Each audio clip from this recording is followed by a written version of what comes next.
அந்த பீகாரை சேர்ந்த இளைஞர் அவருடைய மனைவி அந்த குழந்தையை பச்சிலம் குழந்தையை கூட கொள்கிற அளவுக்கு ஒரு கொடூர எண்ணம் வருதுன்னா நிச்சயம் அவனாக இருக்கும் வாய்ப்பு இல்லை. அப்போ அவங்க கூட போதை இருக்குது. அந்த போதை இருக்கிறது தான் இப்படி ஒரு கொடுமையான ஒரு மனசுக்கு போகிறாங்க. அதில் முஸ்லீம் ஒருத்தன் சிக்கந்தர்னு ஒருத்தன் இருக்கான். அந்த 4 பேரில் ஒருத்தன் முஸ்லீம். அதனால் முஸ்லீம்னு சொல்கிறதுக்கே வாய் வரல எனக்கு. ஏன்னு சொன்னால் இப்படி ஒரு கொடூர மனப்பான்மை எல்லாம் உள்ள மனுஷனுங்கள்லாம் மனித சஞ்சலத்தில் வாழறதுக்கு தகுதி இல்லை. ஏன்னா அவங்க பாடியை கண்டுபிடிக்கிறதுக்கு 2 அதான் சொல்கிறேன். அப்போ போதை தான் முக்கிய காரணம். அப்போ அந்த போதை வஸ்துக்கள் சரணமாக விற்பனை ஆகுது. அதுக்கு காரணம் இன்ஸ்பெக்டர் எல்லாமே சிட்டிக்குள்ளே மெயினான லிமிட்டில் இருக்கக்கூடிய இன்ஸ்பெக்டர்லாம் காசு கொடுத்து தான் வராங்க. எல்லாமே தெரியும். காவல்துறைக்கு தெரியாமல் ஒரு விஷயம் இல்லை. நீங்கள் ஒன்றும் இல்லை, நீங்கள் சார் இந்த இடத்துல மாத்திரை விற்கிறாங்க சார் இந்த பையன் சொல்லி நீங்கள் ஸ்டேஷனில் போய் கம்ப்ளைண்ட் கொடுங்க. அடுத்த நாள் உங்களுக்கு கௌரவம் வராது. அந்த விற்கிற நாய்க்கு உங்களை மிரட்டுவாங்க. என்ன ஒழுங்காக இருக்க முடியாது, செத்துன்னு வரும்.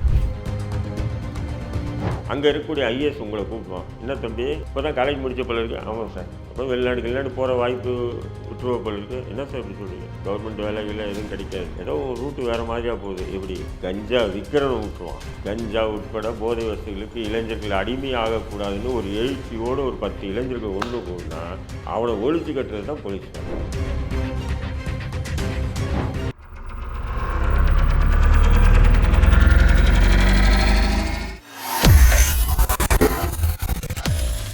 வேலை வேண்டுமா?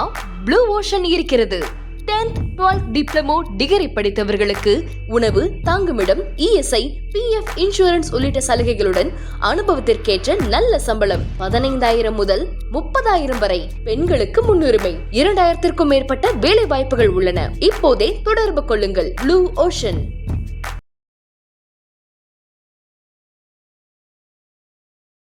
ஐத்தமிழ் நேயர்களுக்கு வணக்கம். இன்றைய நேர்காணலில் நம்மோடு இணைந்திருக்கிறார் INLP கட்சியினுடைய தலைவர் திரு தடா ரஹீம் அவர்கள். வணக்கம்.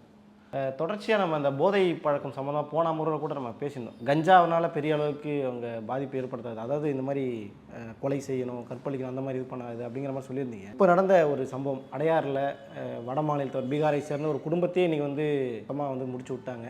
கணவன் முன்னாடியே மனைவியை பாலியல் வன்கொடுமை செஞ்சு கணவனையும் கொலை பண்ணி அந்த மனைவியும் கொலை பண்ணி 2 வயசு குழந்தையும் கொலை பண்ணியிருக்கிறாங்க. காரணம் என்னன்னு பார்க்கும்பொழுது அந்த 4-5 பேர் பசங்களுக்குள்ளே ஏதோ மது பழக்கம், அது கை கலப்பாக மாறி அது வேறு மாதிரி போய் முடிஞ்சிடுச்சுன்னு சொல்லி ஒரு சம்பவம். அதே போல் நந்தனம்லேயும் ஒரு சம்பவம். ஒரு 20 வயசு 22 வயசு பெண்ணை கூட்டு பாலியல் வன்கொடுமை செஞ்சுருக்கிறாங்க. நம்பி வந்த பெண்ணு ஆனால் செஞ்சுருக்கிறாங்க அப்படின்ற மாதிரியும் தொடர்ச்சியாக இது போன்ற சம்பவங்கள் நான் ஏற்கனவே கேட்டது போல தான்.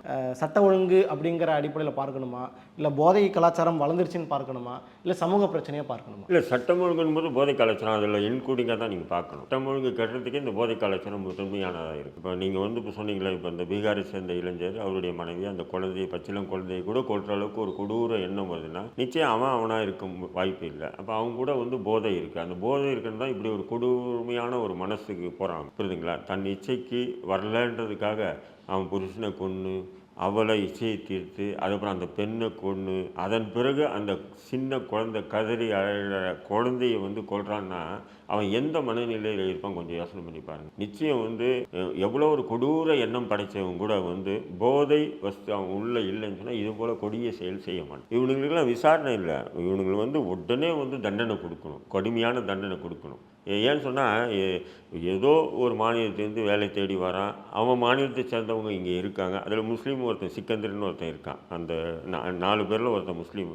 அவனால் முஸ்லீம்னு சொல்கிறதுக்கே வாய் வரல எனக்கு. ஏன்னு சொன்னால் இப்படி ஒரு கொடூர மனப்பான்மை எல்லாம் உள்ள மனுஷனுங்கள்லாம் மனித சஞ்சலத்தில் வாழறதுக்கு தகுதி இல்லாத ஏதோ ஒரு வகை ஒரு முன்விரதம் இருக்குது, அதுக்காக கொலை நடக்குது, இல்லை வேறு ஏதோ விஷயத்துக்காக கொலை நடக்குது.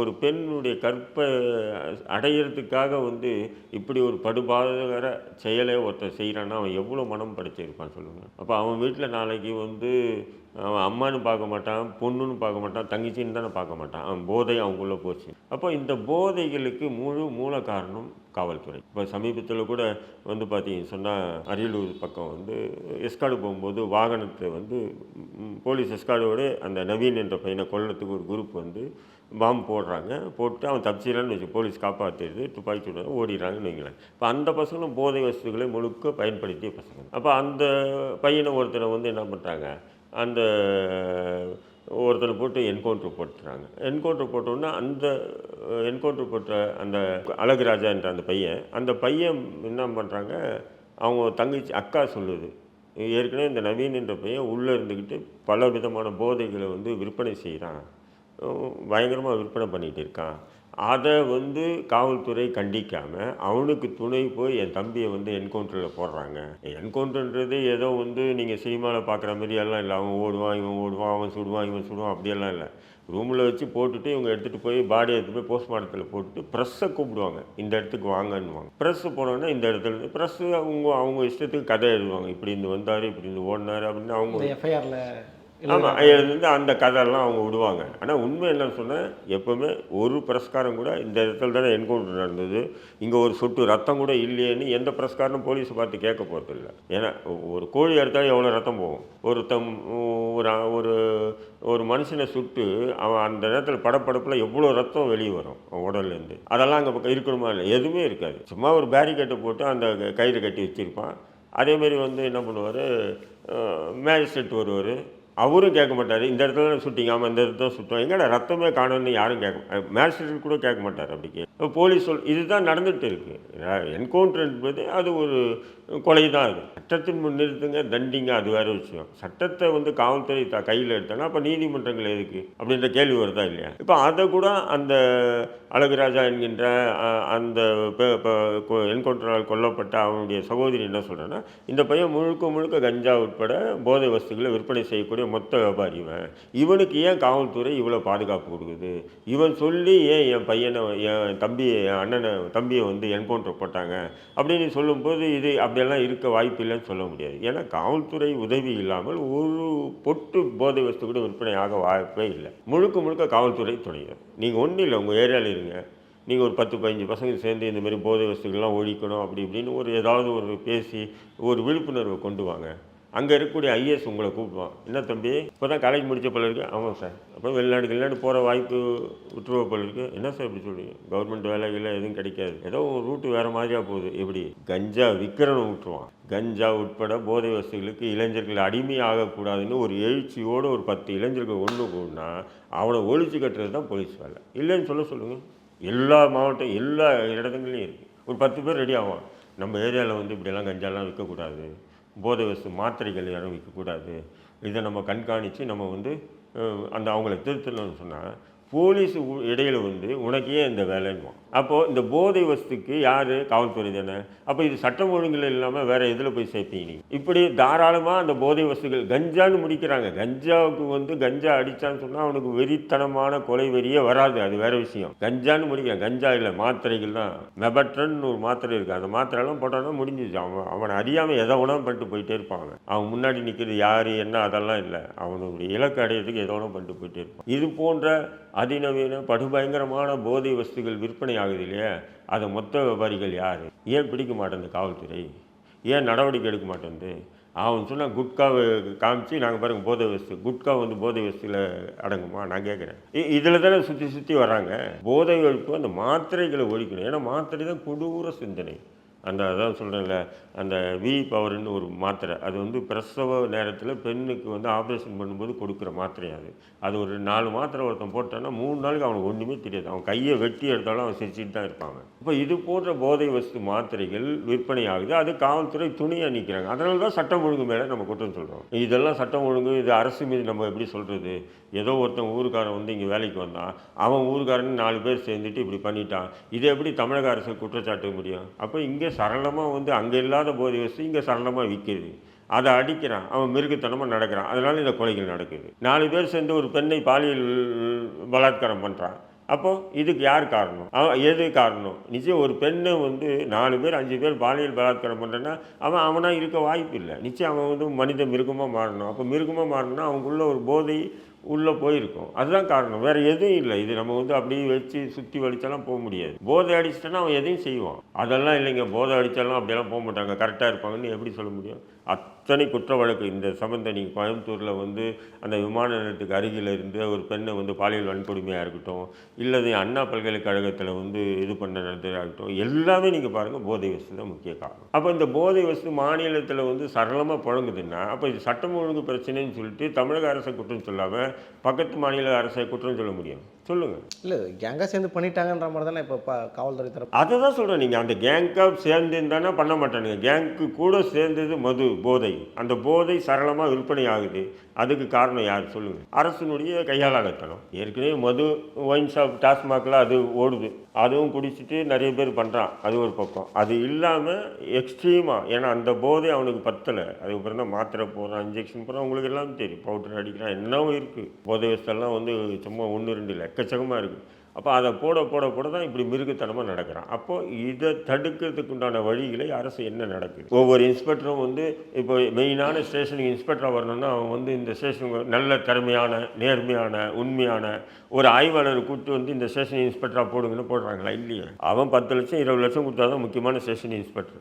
எதுவும் காசு கீசு கொடுக்கல, நீ ரொம்ப நேர்மையாக இருக்கான், அவனாலாம் தூக்கி எங்கன்னா குப்பையில் போடு. அதுதானே திமுக ஆட்சியில் தொடர்ந்து நடந்துட்டு வருது. எனக்கு கூட தெரிஞ்ச ஒரு டிஎஸ்பி கேட்டார், உனக்கு தான் எல்லாம் பழக்கம் இல்லைப்பா, நான் ஒரு 25 ரூபா தரேன், எனக்கு அம்பத்தூரில் வந்து ஏசி. நான் கேட்டேன், அம்பத்தூரில் இன்னும் அம்பத்தூரில் போட்டாங்கன்னா ஒரு மாதத்தில் சம்பாதிச்சிக்கலாம் பாடுறேன். ஏன் இண்டஸ்ட்ரியல் ஏரியா 25 ரூபா கொடுக்க தயாராக இருக்காரு. அப்போது இந்த அரசியல்வாதிகள், திமுக எம்எல்ஏக்களாகட்டும், திமுக அமைச்சர்களாகட்டும், எல்லாருமே அவங்களுடைய கட்டுப்பாட்டில் போயிடுச்சு போலீஸ் எல்லாம். அதனால் நீ வந்து என்ன வேணால் பண்ணிக்கிட்டோம், எதிர்கட்சிகள் என்ன புகார் வேணும் போகட்டும், நமக்கு கவலை இல்லை, நமக்கு வருதா கட்டிங், அவ்வளோதான் போதும், அப்போ நம்ம ஓட்டுவோம். இப்படி தான் ஓட்டிகிட்டு இருக்காங்க. வெறும் காவல்துறை மட்டுமே கை காட்டுறதுன்றது சரியான முடிவு இல்லை. வேற யாரை கை காட்டுறது சொல்லுங்க? ஏன்னா தமிழ்நாட்டை இதெல்லாம் திமுக செய்தி தொடர்பாளர் இந்த கேள்வி கேட்கும்போது, நம்ம திமுகவுடைய ஆட்சியில் கஞ்சா விளைவிக்கப்படலை, சாராயம் வந்து காய்ச்சப்படலை, இம்போர்ட் பண்ணி எடுக்கிறாங்க. அப்படின்னும் பொழுது முறைகேடாக வெளி மாநிலங்களிலிருந்து உள்ளே அனுப்புறது யார் தப்பு? அந்த மாநில எல்லைக்கு உட்பட்ட காவல்துறை அந்த மாநில அரசுகள் தானே பார்க்கணும். சரி, அப்போ நீங்கள் வந்து உங்கள் மாநிலத்துக்குள்ளே வருது இல்லை, நீங்கள் கண்காணிங்க. எங்கள் காவல்துறை ஒரு ஏரியா இருக்குன்னா, இந்த ஏரியாவில் யார் கஞ்சா விற்கிறா, யார் மாத்திரை விற்கிறா, யார் வந்து இன்ஜெக்ஷன் விற்கிறா, யார் சொலைஷன் விற்கிறான்ற முதல் கூட தெரியுங்க. விற்கிறது இல்லை, யார் யார் அடிக்கிறான்றது முதல் கொண்டு ஃபிங்கர் பிரிண்டில் காவல்துறைக்கு தெரியுங்க. இல்லைன்னு சொல்லுங்கள். எல்லாமே தெரியும் காவல்துறைக்கு. தெரியாமல் ஒரு விஷயம் இல்லை. நீங்கள் ஒன்றும் இல்லை, நீங்கள் வந்து சார் இந்த இடத்துல வந்து இப்போ மாத்திரை விற்கிறாங்க சார் இந்த பையன் சொல்லி நீங்கள் ஸ்டேஷனில் போய் கம்ப்ளைண்ட் கொடுங்க. அடுத்த நாள் வந்து உங்களுக்கு கௌரவம் வராது. அந்த விற்கிற நாய்ங்க வந்து உங்களை மிரட்டும், என்ன ஒழுங்காக இருக்க முடியாது, செத்துருவணி தேவையெல்லாம் இப்போ எங்கள் விஷயத்தை தலையிடாதுமா. எப்படா தெரிஞ்சது? காவல்துறையோட நல்ல நெட்வொர்க்கில் இருப்பாங்க, கொடுக்குறாங்கல்ல. ஏங்க ஒருத்தன் 50 லட்ச ரூபா செலவு பண்ணிட்டு ஒருத்தன் இன்ஸ்பெக்டராக வர்றாருன்னா அவர் சம்பாதிக்க வராமல் வேறு எதுக்குங்க? ஒரு 50 லட்ச ரூபா கொடுத்துட்டு முக்கியமான ஸ்டேஷனில் வராரு. இப்போ D1 திருவல்லிக்கேணி D1 ஸ்டேஷனுக்கு வராரு. எதுக்கு வர்றாரு? அவர் 25-30 லட்ச ரூபா செலவு பண்ணிட்டு ஏன் வராரு? அவர் மாதம் மாதம் சம்பளம் வாங்கி இந்த அவர் ஒரு 2 வருஷம் வேலை செஞ்சால் கூட 25 லட்ச ரூபா சம்பாதிக்க முடியாது. 1 லட்ச ரூபா வரும்னு வைங்க. ஒரு இன்ஸ்பெக்டர் ஆய்வாளருக்கு 1 லட்ச ரூபா வரும். அப்போ ஒரு 20 லட்ச ரூபா கொடுத்து வந்தாங்கன்னா குறைஞ்சது ஒரு 20 மாதம் அவர் வேலை செய்யணும், இருக்கா இல்லையா? அப்போ அங்கே செஞ்சாருன்னா 40 லட்சம் இல்லை 50 லட்சம் சம்பாதிக்கலான்றதானே அங்கே வர்றது. கேட்குறேன், இடம் எனக்கு இந்த இடம் வேணும், ஏதாவது நீங்கள் சொல்லுங்கள். இல்லைங்க, குழுக்கள் முறையில் தான் இன்ஸ்பெக்டரு, டிஎஸ்பி, எஸ்பி எல்லாம் நியமனம் செய்யப்படுறாங்க. நீங்கள் அப்பட்டமாக பொய் சொல்கிறீங்க, காவல்துறை காசு கொடுத்து தான் நியமனம் பண்ணுறது, பொய் சொல்கிறீங்கன்னு சொல்லி யாருன்னா ஒரு நாளாக சொல்லுங்கள். ஆதாரத்தோட ஒரு நாள் வந்து உங்கள்கிட்ட நான் பேசுகிறேன். ஆதாரத்தோட ஒரு நாள் உங்கள்கிட்ட வந்து நான் அதை பேசுகிறேன். இல்லை, நீங்கள் சொல்லுங்கள். நேர்மையான அதிகாரிகளும் இருக்கிறாங்க அப்படிங்கிறத இருக்கா? நான் என்ன சொல்கிறேன், காவல்துறையில் காசு கொடுத்து வேறு வழி இல்லைங்க. காவல்துறையில் நேர்மையான அதிகாரி இருந்தால் அவன் செல்லா காசு ஆக்கி ஒதுக்கி வச்சுக்கிறாங்க, டம்மி பீஸ் ஆக்கி வைக்கிறாங்க. எத்தனையோ திறமையான ஆய்வாளர்களும் திறமையான ஆணையர்களுமே இருக்காங்க காவல்துறையில். அவங்கெல்லாம் வந்து அதிமுக ஆட்சி வந்துன்னா அவங்கள ஒதுக்கி வைக்குது, திமுக ஆட்சி வந்துன்னா இவங்கள இப்படி ஒதுக்கி வச்சுருக்காங்க. சென்னையை பொறுத்தவரையிலையும் சென்னை போன்ற நகரங்கள், திருச்சி, வேலூர், திருச்சி, சென்னை, நெல்லை போன்ற நகரங்களில் இருக்கக்கூடிய காவல் நிலையத்தில் இருக்கக்கூடிய இன்ஸ்பெக்டராக இருக்கட்டும், டிஎஸ்பியாக இருக்கட்டும், ஏசியாக இருக்கட்டும், அல்லது டிசியாக இருக்கட்டும், எல்லாமே கப்பம் கட்டி தான் வராங்க. நான் வந்து ஓப்பனாக சொல்கிறேன். சரி, இப்போ இந்த விவகாரத்தில், பீகாருடைய விவகாரத்தில் இருக்கட்டும், இந்த நந்தனம் காலேஜ் விவகாரமாக இருக்கட்டும், போதை தாண்டி வேறு எந்த காரணமும் இல்லையா? வேறு வாய்ப்பு இல்லை. நானும் சொல்கிறேன், போதை அடிக்கிறான், அவன் கண்ணுக்கு முன்னாடி இருக்கிறது ஏதோ ஒரு அது ஒரு உயிராக அவனுக்கு தெரியல. அவன் போதை அடிக்கமாக இருந்ததுன்னா அவன் நிச்சயம் அது ஒரு பொண்ணுடா அப்படின்னு தெரிஞ்சிருக்கும். இதுக்கிட்ட நம்ம இப்படி நடந்துக்கணுமா, நம்ம பொண்டாட்டிக்கிட்ட எவனா இப்படி நடந்தால் நம்ம எப்படி நினைப்போம், நம்ம மகக்கிட்ட இப்படி நடந்துக்கிட்டா நமக்கு எப்படி இருக்கும் அப்படின்னு உணர்ந்துருப்பான், போதை இல்லாமல் இருக்கும். ஏன்னா அவங்க பாடியை கண்டுபிடிக்கிறதுக்கு 2 அதான் சொல்கிறேன். அப்போ போதை தான் முக்கிய காரணம். அப்போ அந்த போதை வஸ்துக்கள் சரணமாக விற்பனை ஆகுது. அதுக்கு காரணம் வந்து இன்ஸ்பெக்டர் எல்லாமே வந்து சிட்டிக்குள்ளே மெயினான லிமிட்டில் இருக்கக்கூடிய இன்ஸ்பெக்டர்லாம் காசு கொடுத்து தான் வராங்க. யாருமே வந்து திறமையின் அடிப்படையில் நியமிக்கப்பட்ட இன்ஸ்பெக்டர்களே இல்லை. நான் ஒன்றா அடித்து சொல்லுவேன். நான் பார்த்துட்டு இருக்கேன், எல்லாருக்கூடயும் பழகிட்டு இருக்கேன், பேசிகிட்டு இருக்கேன், எல்லாமே எனக்கு தெரியும் ஓரளவுக்கு காவல்துறையை பற்றி. அப்போது இது வந்து காவல்துறை என்ன பண்ணணும் சொன்னால், இந்த இன்ஸ்பெக்டராக இருக்கட்டும், அல்லது டிஎஸ்பிக்களாக இருக்கட்டும், டிசிக்களாக இருக்கட்டும், அரசனுடைய கட்டுப்பாடு இல்லாமல் அது எப்படி இந்த கொலிஜியம்னு சொல்லிட்டு உச்சநீதிமன்றத்தில் ஏமாற்றிட்டு இருக்காங்க ஒரு குரூப்பு, அந்த நீதிபதிகள் ஆக்கிறது அப்படின்னு. அதேமாரி தான் இங்கே அரசியல்வாதிகள் கையில் இருக்குது. இப்போ அங்கே இருக்கக்கூடிய இப்போது வட சென்னையில் சேகர்பாபு மீறி யாரும் இன்ஸ்பெக்டராக வர முடியாது. அது எந்த ஸ்டேஷனாக இருந்தாலும் சேகர்பாபு மீறி எந்த டிஎஸ்பியும் வர முடியாது, சேகர்பாபு மீறி எந்த டிசியும் நியமனம் பண்ண முடியாது. இப்படி இருக்கா இல்லையா? திருச்சியில் கேஎன் நேரு மீறி யாருன்னா வந்து எஸ்பியாக இருக்க முடியுமா? கேஎன் நேரு மீறி வந்து யாருன்னா கமிஷனராக இருக்க முடியுமா? முடியாது. விழுப்புரத்தில் பொன்முடி மீறி காவல்துறையில் இருக்க முடியாது. வேலூரில் வந்து துரைமுருகன் மீறி யாராவது இருக்க முடியாது. இதெல்லாம் இவங்களுடைய ஆசையில் தான் அவங்க அப்படியே நியமனம் பண்ணுறாங்க. அதனால் காவல்துறை வந்து ஒரு தலைமையின் கீழ் இல்லை, கட்டுப்பாட்டில் இல்லை. அதாவது இன்ஸ்பெக்டராக டிஎஸ்பி டிசி வரலையும் வந்து பார்த்திங்கன்னா திறமையின் அடிப்படையில் நியமனம் பண்ணணும். எந்த ஸ்டேஷனுக்கு எந்த இன்ஸ்பெக்டர் போடலாம், இது வந்து ஒரு கிரிட்டிக்கலான ஸ்டேஷன், இந்த ஸ்டேஷனில் வந்து ஒரு திறமையான இன்ஸ்பெக்டர் இருந்தால் இதை கையாளுவார். இப்படி இந்த அடிப்படையில் யாருமே போகிறதில்ல. இந்த லிமிட் வந்து முழுக்க வந்து கிரைம் லிமிட், இந்த லிமிட் வந்து முழுக்க போதை வசதிகள். அப்போ இந்த மாதிரி ஒரு திறமையான நேர்மையான உண்மையான இன்ஸ்பெக்டர் ஆய்வாளர்கள் இவங்களை போட்டால் இதை கட்டுப்படுத்தணும். இப்படி அரசியல்வாதிகளுக்கு முதல்வருக்கு இருக்கணும். அப்படி இருந்தாங்கன்னா அவங்கள போடுறது இல்லை. அப்படி ஸோ இப்போ இதனுடைய தோல்வியினுடைய விளைவு தான் இந்த மாதிரியான கொலைகளை, புது கொலைகள். அப்போது திமுகவை குற்றம் சாட்டலாமல் வேறு யாரை சொல்ல முடியும்? இப்போ எல்லா பிரச்சனைகளும் காரணம் அரசு சரியான முறையில் செயல்படலை. அரசு லஞ்சம் வாங்கிட்டு போலீஸை இன்ஸ்பெக்டர் நியமனம் பண்ணுறாங்க. இன்ஸ்பெக்டர்கள் அவங்க கொடுத்த லஞ்சத்துக்கு ஏற்ற மாதிரி என்ன பண்ணுறாங்க, சம்பாதிக்க வழியை பார்க்குறாங்க. தவிர அவங்களுக்கு சட்டம் ஒழுங்கோ இல்லை போதை வஸ்து விற்பனை பற்றி எதை பற்றியும் கவலை இல்லை. அதனால் இந்த மாதிரியான கொலைகள் தொடர்ச்சியாக நடந்துக்கிட்டு. சரி, பல்வேறு செய்திகளை பகிர்ந்திருக்கீங்க, மக்கள்கிட்ட சேர்க்கலாம், மக்கள் தெளிவடையட்டும். ரொம்ப நன்றி.